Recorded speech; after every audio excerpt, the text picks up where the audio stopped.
Ce matin-là, Hélios quitta son village pour la première fois. Il ne savait pas encore où ses pattes le mèneraient, mais il sentait au fond de son cœur que le monde l'attendait. Chaque nuit, Lyriane allumait la grande lanterne pour guider les navires. On disait qu'il veillait sur ces eaux depuis des générations, qu'il ne vieillissait jamais.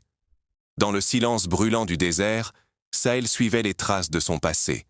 Quelque part, au-delà des dunes, se trouvait la réponse qu'il cherchait depuis toujours. Théodore réparait les secondes comme d'autres réparent des jouets, car une minute égarée pouvait changer le destin d'un monde. Mina descendit plus profondément que quiconque avant elle.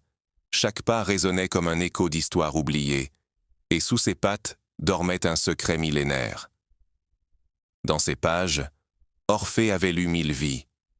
Pourtant, il savait que la plus grande aventure restait celle qu'il n'avait pas encore écrite. Liora errait depuis des années entre ces murs désertés. Elle n'attendait rien, jusqu'au jour où un visiteur réveilla un souvenir qu'elle croyait perdu. Le capitaine Arion ne cherchait pas la gloire. Il poursuivait une île volante, aperçue seulement dans les légendes. Mais il savait qu'elle était réelle, car il en avait vu l'ombre. Chaque soir, Ezra jouait pour celle qu'il avait aimée.